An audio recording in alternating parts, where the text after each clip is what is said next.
I mean, to me, and I know I'm biased and I'm also kind of a crazy plant person, but to me, that's artwork. Like, I would snap that picture right there, frame it, and put it on my wall. I just think that's beautiful.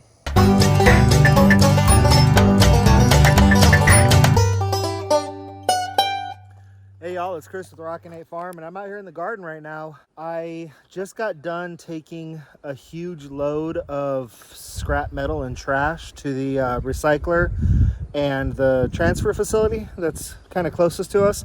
And it just so happens that next door to the transfer facility is the composting facility. So the fact that I was there with the trailer, kind of couldn't pass up the opportunity to pick up another trailer load full of wood chips. I hate paying for wood chips, but I hate weeds more. So I'm going to take all of these wood chips and we're just going to start beautifying this garden because it's obviously doing really well. We'll do a full garden tour before we're done here. But what I need to do right now is come in here with the weed eater and really kind of clean these areas out, lay down some cardboard. You know, I mean, it's like right here. I've got cardboard sticking out from under that box. I've got cardboard sticking out from under that box. So if I just weed eat right there and throw down a piece of cardboard in the middle and dump a bunch of wood chips on it, then I don't have to worry about this area being grassy anymore, and the garden will really start to look pretty. You all saw some of the before, and here's some of the after. You can see what I mean by making such a big difference about the beauty of the garden. Getting the cardboard down for some weed control, getting the mulch down for some weed control.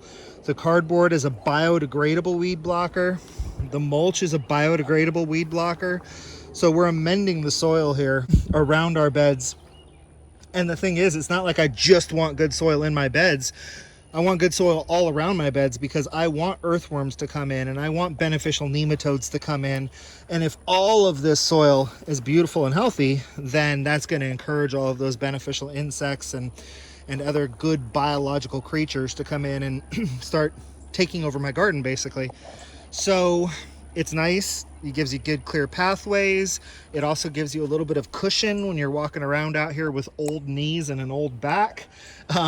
It's considerably softer if you need to kneel down to do something by the garden. So I just really like having all of these fresh wood chips in the garden, and I'm really happy that I just decided to go ahead and load up the trailer. Basically, I got some money for all that scrap metal today. Took all that money and bought mulch with it. So it was kind of almost a no-brainer in a way. Obviously, I still got a lot to do. There's not nearly enough mulch here. And then I've got a lot of garden here that does not have any covering on it at all. So we'll just keep getting in here with the weed eater and knocking down the green stuff, covering up the green stuff with the cardboard. So, you know, when you take greens and mix it with browns, what do you get? Yes, you get compost, basically. So it kind of almost starts composting itself when you come in here with a weed eater, cut down the grass, cover it up with cardboard, and then let the cardboard break down the green material you just cut down, but also smother out the green material that's still rooting in the ground. Wood chips start to break down eventually. Like I said, it's just good for the soil. Helps to retain moisture. I mean, I could go on and on about the benefits of mulch, but I really like mulching my pathways because it adds so much beauty to the garden. I mean, look at how much more pretty all of these squash plants look in their homemade box now that there's mulch there. I mean, to me, and I know I'm biased and I'm also kind of a crazy plant person, but to me, that's artwork. Like, I would snap that picture right there, frame it, and put it on my wall. I just think that's beautiful. So we'll keep working here. We'll get this area all mulched in. I still got a lot of mulch on the trailer. I'm going to come back and show you pictures as we go. And when we get done with this, we'll do a garden tour. So depending on how long this project takes will depend on when you get your garden tour. But if it takes me 3 or 4 days to get this mulch down, then the plants you can see in the garden now will just be that much bigger. So I'll check in with y'all in a few. Well, we've put in a bit more work out here, but I just remembered that I promised y'all a garden tour. So we're not nearly done with the garden. My shortage right now is actually cardboard. I need to see if anybody's been moving lately and get my hands on some more cardboard, and then we can keep weed eating, laying cardboard, spreading mulch. But let me show you what we've done. We'll do a quick garden tour. We'll wrap this video up. So we are, you can see, very grassy over here, but all these, in between all these beds is done now. I want to top layer this a little bit more and get it a little thicker and heavier, but mulch is relatively cheap, and I've been getting some really good quality stuff lately. It's ground nice and fine, so it makes it, you can really lay it in here thick. It's very cushiony when we walk around the garden, which is nice. So in between all these beds is done, and all around back behind these beds is done. So areas that we still need to work on are this area right here, where someday we're going to have a gazebo. I want to top dress the existing garden, and then we've got all of this area around our bench, and all down that row. I need to put a lot more mulch all down this row, and then this area out here is where we're going to put 3 more garden beds. But for now, I want to cover it all in cardboard and mulch it very heavily, because then I can just come and put the garden bed in on top of the mulch. It's fine. So still got a lot of work to do to really get the garden looking pretty, because obviously this area right now isn't even currently being used, so it's not like we have to mulch this area, and that's why it will be last. But now it's time for a garden tour. So here's those trellises that we put in, and it's these cattle panel arches. I've got scarlet runner beans on both sides of that, and they're starting to flower. Over here I have our Marketmore cucumbers, and over here I have our pickling cucumbers. They're a little bit behind because we really had a lot of problems with the roly-polies or pill bugs, whatever you happen to call them where you're from. These are our butternut squash. These are our Orchid Tendril peas, and we've been pulling a lot of peas off of these, and man, they are so tasty. We just kind of randomly started putting in green beans because, again, we're going to have a pitiful, I mean pitiful green bean harvest because of these pill bugs. We just cannot get our green beans past the stage where the pill bugs stop eating them. These are all of our various peppers. It's starting to warm up here in Central Texas, so they're really starting to come on now. This is 3 different types of jalapenos. These are all different types of cherry tomatoes that are just absolutely going to town.